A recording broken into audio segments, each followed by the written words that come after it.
Terkadang teman-teman, kalau kita luput, ya kan, bukannya membantu, privilege ini bisa menjadi.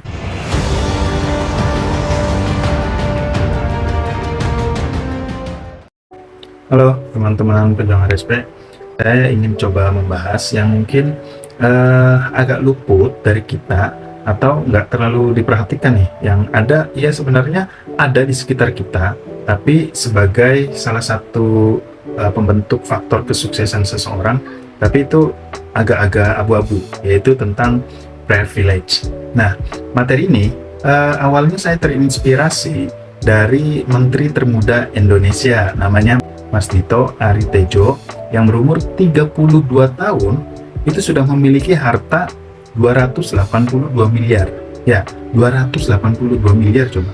Kalau buat saya sih ngebayanginnya aja susah ya, apalagi bisa merasakannya gitu ya. Nah, yang cukup menarik itu dari 282 miliar itu, 162 miliarnya atau setengahnya lebih itu pemberian atau hadiah dari orang tuanya.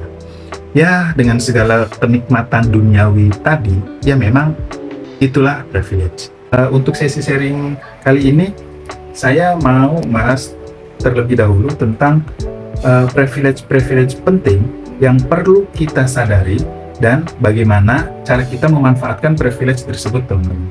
Oke, yang pertama, privilege di bidang pendidikan.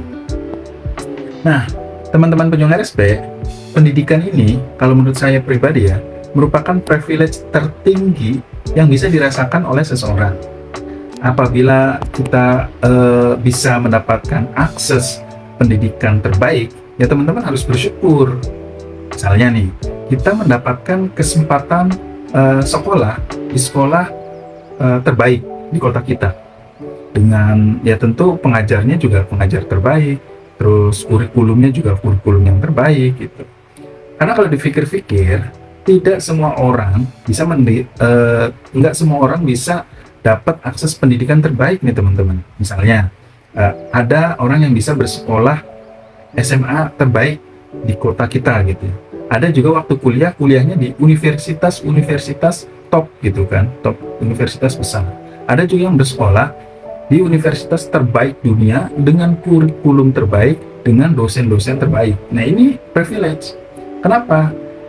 Di pendidikan ini, di privilege pendidikan pasti akan membooster kita secara pribadi, baik dari sisi pemikiran, cara berpikir, kurikulum, lingkungan, materi yang diberikan, atau kita punya cara belajar terbaik. Ini penting teman-teman untuk meningkatkan dan mengaktualisasi diri kita. Karena dengan di lingkungan yang terbaik, di sekolah terbaik, ini akan menjadi habit, pola pikir, dan wacana kita terhadap dunia, memandang dunia itu menjadi lebih luas. Ada wacana-wacana, alternatif-alternatif solusi, yang bisa dilihat dari berbagai sudut pandang kalau kita punya privilege pendidikan. Ya mungkin privilege ini bisa kita dapatkan karena mungkin kita orang yang pintar, terus dapat beasiswa, atau memang orang tua kita mampu memberikan pendidikan terbaik, misalkan di sekolah swasta yang bagus gitu. Teman-teman yang dapat privilege ini ya harus benar-benar bersyukur. Pendidikan ini sangat privilege yang sangat serius. Karena apa? Karena akan mentransformasi kita menjadi manusia yang beda dari sebelumnya. Oke, selanjutnya privilege harta. Buat teman-teman yang memiliki privilege harta, ini juga perlu dipahami ya dengan clear bahwa harta ini atau uang ini bisa menjadi alat akselerator untuk bisa memboost banyak hal, ya kan? Kita sepakati dulu hal itu. Misalnya orang tua yang kaya, berharta, dan memiliki uang lebih banyak di antara orang-orang lainnya gitu. Ya tentu bisa melakukan banyak hal seperti mengakses teknologi yang lebih baik, mendapatkan fasilitas-fasilitas yang lebih baik gitu kan, dan melakukan banyak hal yang menjadi lebih efektif dan efisien karena adanya privilege harta ini atau uang gitu. Mau tidak mau, suka tidak suka, ya faktanya privilege harta atau uang ini memang membuka banyak hal, seperti misalkan peluang yang lebih luas, fasilitas lebih bagus, kesempatan juga jadi lebih banyak dengan adanya uang. Dan yang paling penting, kita tidak pusing-pusing lagi atau tidak ruwet-ruwet lagi dengan hal-hal yang basic seperti nggak mikirin ya, kalau kita punya uang banyak kan nggak mikirin mau makan apa, bensinnya cukup apa enggak gitu kan. Nah, hal-hal itu udah tuntas gitu loh, nggak mikirin hal-hal yang sifatnya receh lagi. Pikiran kita bisa jadi lebih fresh dan lebih fokus untuk hal-hal yang lebih besar dan manfaatnya lebih banyak. Oke teman-teman, selanjutnya yaitu yang ketiga, privilege networking atau jaringan, baik jaringan sosial, jaringan bisnis, jaringan pertemanan, atau yang lainnya. Ya, networking ini bisa dari orang tua, lingkungan sosial, lingkungan bisnis, atau pemerintahan. Kalau kita bisa dapat akses networking dengan lebih baik, dengan privilege tertentu, ya kita bisa melakukan banyak hal. Nih contohnya, ada seorang teman orang tua kita, ini pejabat pemerintahan, dengan kekuatan, power dan jabatannya, ya orang tua kita lebih dekat dan kita juga jadi lebih dekat dengan pejabat itu. Nah, pasti kan pejabat tuh punya tanggung jawab untuk membantu dan memudahkan urusan-urusan ya kita gitu sebagai keluarganya, dibandingkan dengan orang yang nggak punya kedekatan hubungan. Ya seperti jabatan publik, terus di kepolisian, tentara, jenderal gitu kan, di kejaksaan juga kan. Sering kita mendengar ya manfaat dari dekat dengan para pejabat-pejabat ini gitu kan. Atau kayak networking di pekerjaan. Orang dalam perusahaan ini bisa banget kan membantu seseorang dapat pekerjaan, apalagi untuk yang di perusahaan-perusahaan keluarga.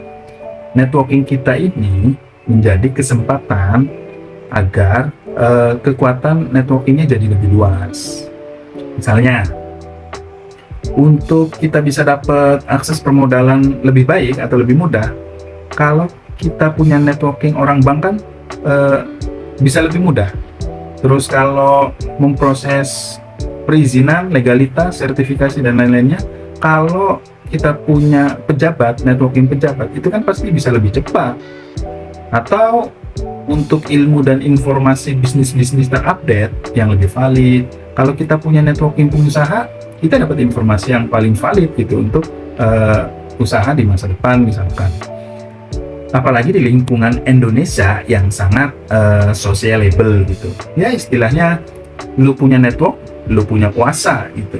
Ya begitulah, privilege networking ini ya alat yang cukup efektif ya membooster kesuksesan kita, khususnya di Indonesia.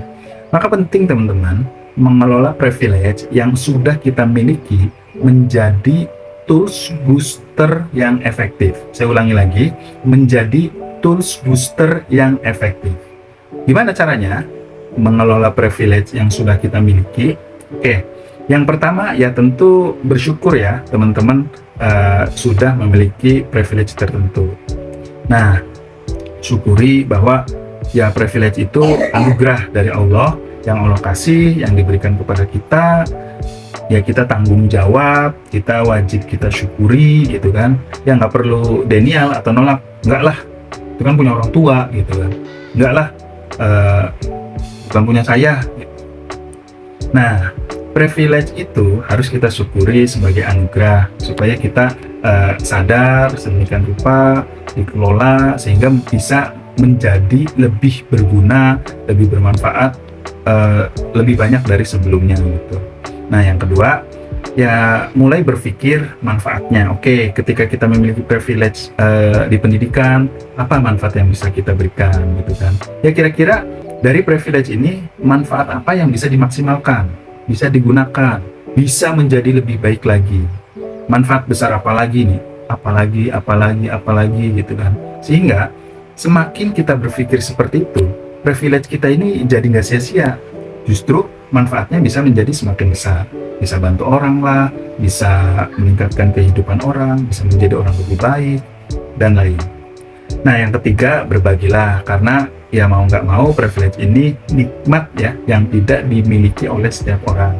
Maka saat kita ya berbagi sebanyak-banyaknya, kalau bisa bagi dengan banyak teman ya bagi-bagi gitu kan, ada harta, ada pendidikan, ada ilmu gitu, boleh apa aja. Baik teman-teman, demikian sharing dari saya. Terima kasih dan selamat mempraktikkan.